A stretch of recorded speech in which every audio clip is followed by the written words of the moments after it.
And we also want to warn you that some images in our next report here are difficult to watch as well. Russian men have been leaving the country in droves ever since Vladimir Putin ordered the mobilization of military reservists to fight the war in Ukraine. Now, this move caused long lines at the country's borders. But anyone who avoids the draft there can face as many as 10 years in prison. CBS News foreign correspondent Chris Livesay traveled to neighboring Georgia. That's where tensions are high as Russians arrive. Hundreds of thousands escaping the fighting in Ukraine. But they're not Ukrainians. Instead, Russians fleeing the draft at home by flooding the border into Georgia. Relieved to avoid the bloodbath of their own country's making, new arrivals crowd into a support group where they learn how to get a bank account, get a cell phone, and simply get by in Georgia's capital, Tbilisi.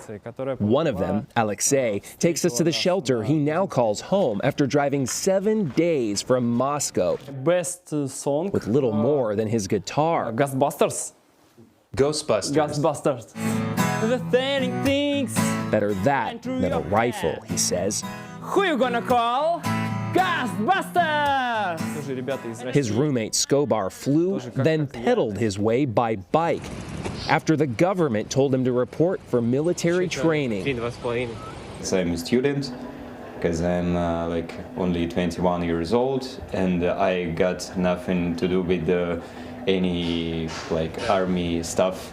Because I don't want to go to the army and go to the war and die and kill people, I guess. But at an anti-Putin rally in the capital, Georgians fear the Russian draft dodgers are a Trojan horse.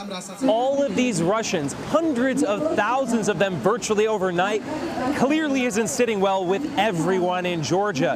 Those here see it as yet another form of Russian invasion, and they're calling for the border with Russia to be closed. And they must know that they are not welcome here. Georgia is no stranger to Russian invasion. In 2008, Putin attacked by land, air, and sea, allegedly to protect Russians living here. To this day, 20% of the country remains occupied.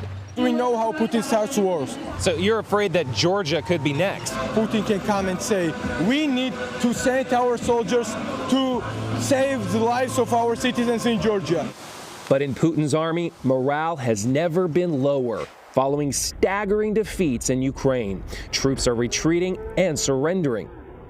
And to dodge the draft, conscripts are so desperate, they're even breaking their own arms and legs, as this video is said to show.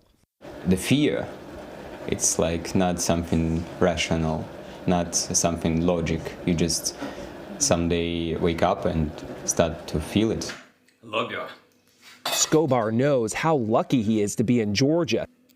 I'm in safety, that Putin can't kill me or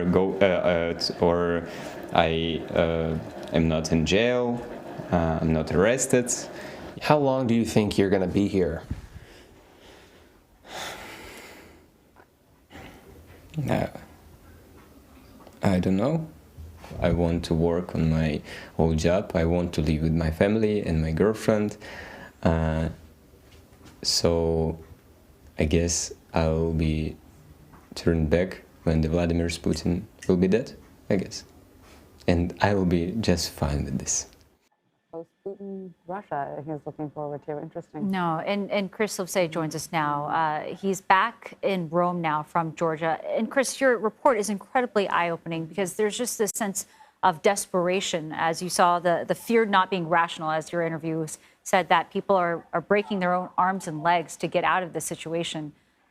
It just shows how helpless so many of them feel. But Georgia is not the only place seeing an influx of Russians trying to escape conscription. Turkey is as well, but that country is also not making it easy for Russians to flee there. Can you tell us about that? No, that's right. Well, I mean, it just shows you the desperation and how this is a war not just against Ukrainians, but also against Vladimir Putin's own people in Russia. So, yeah, Turkey is one of those countries as well that's seeing an influx of people who are escaping conscription in Russia. It's not as easy to emigrate to Turkey right now. They're making it harder for Russian citizens to get work visas or to get money. I mean, because remember all the sanctions that are at work right now, not just on oligarchs, but all Russians. So just getting access to your regular funds as soon as you leave Russia is an enormous challenge. But let's remember also that these are the lucky ones. These are the people who actually had the means to leave the country. So it tells you a lot about the force that's actually on the ground right now in Ukraine.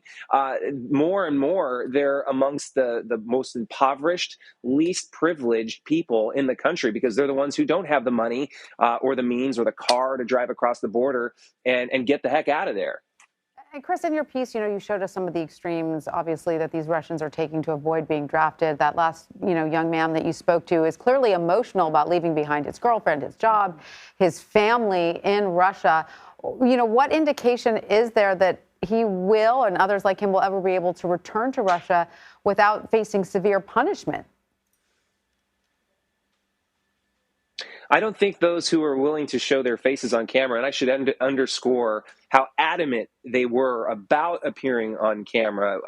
They wanted the world to see them opposing Vladimir Putin and showing that not everybody supports him. But with doing that, they know that they've crossed the line, and they don't intend to go back to Russia anytime soon, so long as Vladimir Putin is still in power, or as Skobar, the character in our piece, said, so long as Vladimir Putin is still alive.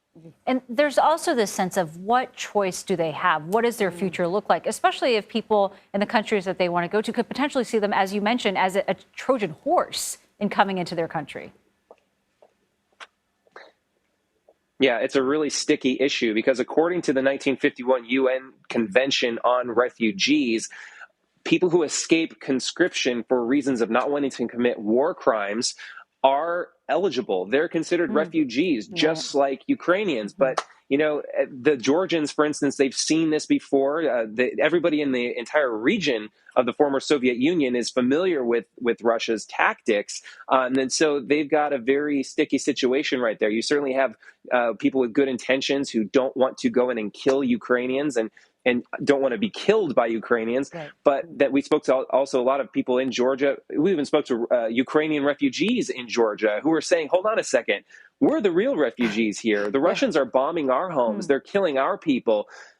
Who are these Russians to claim refugee status? So it's extremely complicated. Yeah, they're anti-Putin Russians, right? Chris, I'm just curious how the Russian government is responding to this, because at the very least, this is bad PR for Putin's war, right? Just to have reports of this sort of exodus coming out. Is Russia any closer to closing its borders to retain some of this manpower? Well, if it did so, it would be closing off a major release valve on all the pressure, all that tension that's been generating in Russia, certainly since the start of this war. I mean, think about the people who are leaving. By some estimates, more than 1 million people have already left. In Georgia, just Georgia, mind you, the government says more than 10,000 people are arriving from Russia every day. So that's 10,000 Russians every day who could otherwise be causing problems for Vladimir Putin. So the Kremlin is very much aware of the value in allowing these people to leave. Also, it shows you the kind of corruption that is rampant in Russia, because everyone who we spoke to said that they were stopped by officials as they tried to exit Russia and were told, well, shouldn't you stay and fight? You've been conscripted. Let's go. But they were eventually allowed to go as soon as they paid a bribe. So that tells you once more about the corruption that is rampant, not just in the government, but also in the military. It explains a lot of the failures that Russia has been experiencing on the battlefield. Sure. And it also just shows you the kinds of people who you have on the battlefield. Again, the most impoverished, the least privileged, the people who can't afford a plane ticket, the people who can't afford a bribe. Right. Such a good point, though. These Russians who are leaving might otherwise be the ones protesting on the streets of Moscow, right? So that's a very good point you make, Chris, about the country actually wanting them out in that regard.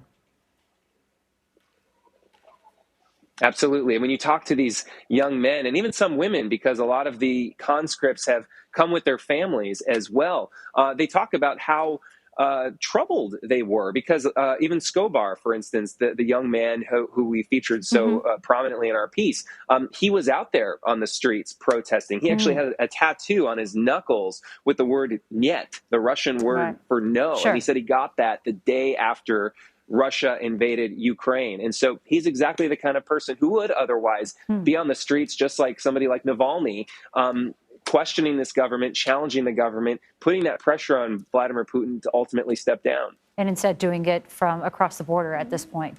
Chris, thank you very much for joining us and for your reporting.